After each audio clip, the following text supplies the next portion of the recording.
Okay, well, it's been a minute, but we are back with another cross race. This one is at Centerville in Utah, and this is my first time racing up a category. And you can see I have a teammate here right in front of me, and he is actually first overall in this upper category. So my plan was to pretty much try to follow him as long as possible, and he was still fighting for some points. This was the last race of our season. And so I got a good start here and was able to make up a lot of positions, even starting from the second row. I was pretty happy how this turned out. So my plan now is stay on his wheel-ish. I want to leave a little bit of a gap because he is still competing for points with everybody behind me. So I thought, hey, you know what, I want to stay close, but let me help him out a little bit here, and I'll leave him a little bit of a gap, which will hopefully, give him some advantage when it comes to fending off the other racers, since I'm not sure how I'm going to do today, this being my first time racing up the category. So we'll just speed up a little bit here as we go through this first lap together. You can see the conditions were pretty snowy and it got quite muddy by the end of the race. Fortunately, we were the second or third race of the day, so we didn't have to deal with the super fresh powder snow. If you've ever ridden in powder snow before, you know it is tough. It's basically like riding in sand the whole time. So just really physically demanding. You don't keep or maintain a lot of speed, and you're constantly having to, fight your front wheel to stay upright. But us being later in the day, you see that a lot of that fluffy snow is gone, but now we have to deal with a lot of the mud. So mud is its own new challenge, and the green snow, which you don't often see, is kind of where the grass is still there a little bit before it turns into straight mud. Fortunately, this course wasn't terribly technical. There were some tricky turns and sections, but nothing as crazy as we've seen in the past, which we were all grateful for, given how snowy it was. This was probably the hardest of all the off-camber turns, and these ones really weren't too bad.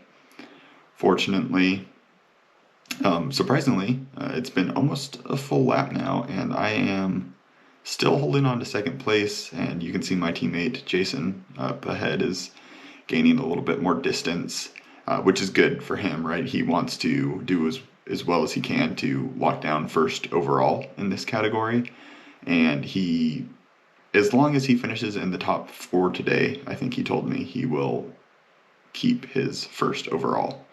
So we just come through for our first lap there, and now we're going to start jumping ahead a little bit. So we've actually jumped almost the end of the third lap, and right here is where you can see Jason's got a good gap now ahead of me, and I'm just not able to quite fend off Sam here as he makes his way past me. So I'm now sitting in third overall, I believe. And Sam's going to go on the hunt to try to track down Jason, who you can see just up there in the corner going around the edge.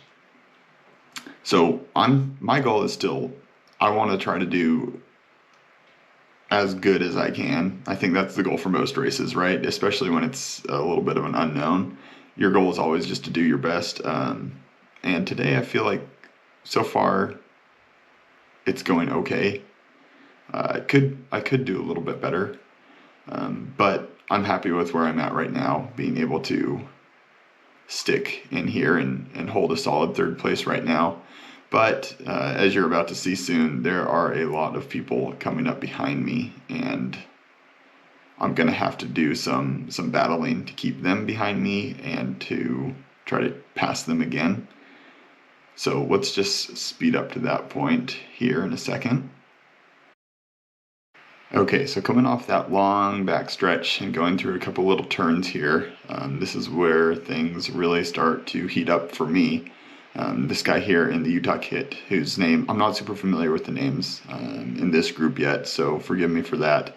But this guy here in the Utah kit gets past me, so that means he's moved up to third overall, and I am in fourth now.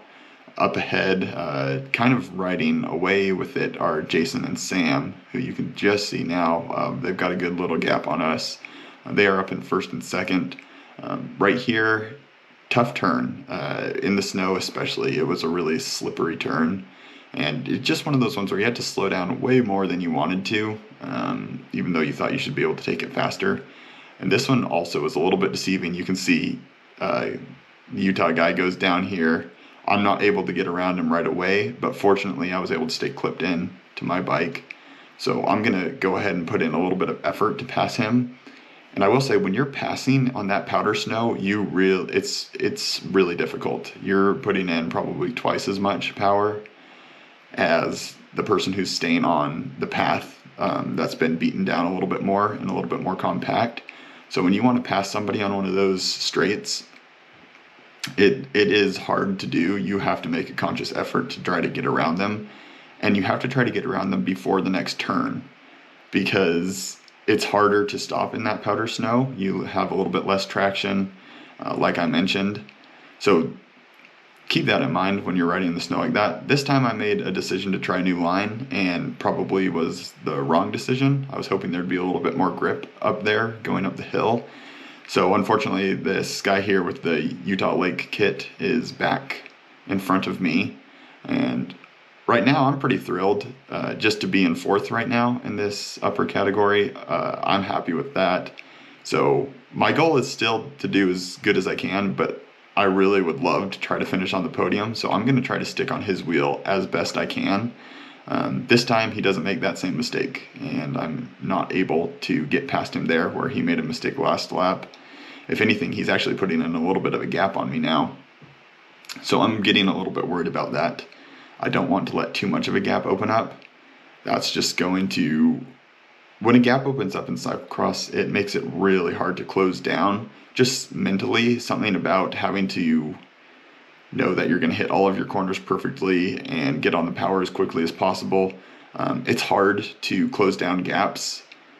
It's a lot easier if you can stay on the wheel, which has its own difficulties, right? Because now, you're trying to stay on somebody's wheel, so you're not picking your own line, you're maybe following their line. Anyway, it's just really challenging overall. Here we come up on a couple of lapped riders, so fortunately they were nice enough to just move out of the way for us, and we were able to get by them pretty quickly. And then back into this kind of long back uphill drag. And as the day went on, this section just got harder and harder as it got muddier and muddier. And you can see a bunch of kind of new tracks forming as people attempt to maybe find a better way up this section. And I'm lucky here. Utah Lake is kind of held up just for a second by one of these lapped riders, and I'm able to close the gap just a little bit. Not a lot. You can see he's still got some good distance on me, probably 10, 15 meters. But that guy is slowing him down just enough that it gives me a little bit of hope that I can catch up to him. So he puts in a dig to get around this guy, and now I'm going to have the same problem, though, where I need to find a spot to get around him as quickly as possible. Fortunately, it happened right before that big long straight, which is an ideal passing location. Really, it's not a technical spot to pass, so you just have to put in more power than the person in front of you, and you can usually get around. So here again, we're coming into the same corner where it's been tricky these last few times and getting trickier each lap, but I'm not able to close that gap down, and the race continues in my fight for third place in this category. And of course, obviously, this Utah Lake guy is also wanting to finish on the podium. It is the last race of the season, and we both make some pretty aggressive passes right there to get around those two guys, those two lapped riders. Fortunately, I think that was a key or critical moment for me.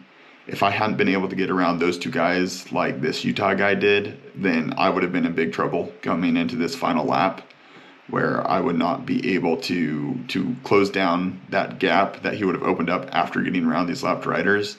And you can see he's being aggressive getting around them, which is the right thing to do. You don't want to get held up if you can help it, because it does give people like me who are chasing a little bit of an opportunity to close that gap to you and just keep that hope alive that you can catch up. So unfortunately now I need to find a spot to get around this guy, and this section is hard because it's uphill. So as much as I wanted to get around him right there, I wasn't able to do it. So I'll have a second chance on this uphill again, but again, I just don't have the energy left to get around him. And I tried to make a little pass there, but it was a little bit in vain. It wasn't going to happen this time. So we'll slow it down here for these S turns, and you can see that now me being behind this lapped rider is going to make things a little bit more difficult. I know in cyclocross there's not necessarily a hard set of rules about lapped riders getting out of the way. It's just kind of part of the course. You just have to deal with it and get around them. Fortunately, I was lucky and was able to get around both those guys at about the same time that this Utah guy was able to get around them. But I know, this is the last lap. There's not a lot of passing opportunities after these next two straights, so I need to get around him. So both he and I are putting in some big power, and I said, you know what, I'm going into the snow. I just need to get around him. I'm not going to worry about that ideal racing line. And so I sprinted straight into that corner. I got there ahead of him without us bumping into each other. There was plenty of space. But then obviously that line slowed me down. But it worked out in the end. I was able to stay ahead of him through the finale, and he's still pretty close behind me. So I'm going to give it a good sprint here through to the finish line. And I'm super happy with this result. First time racing in this category, and I happened to finish third.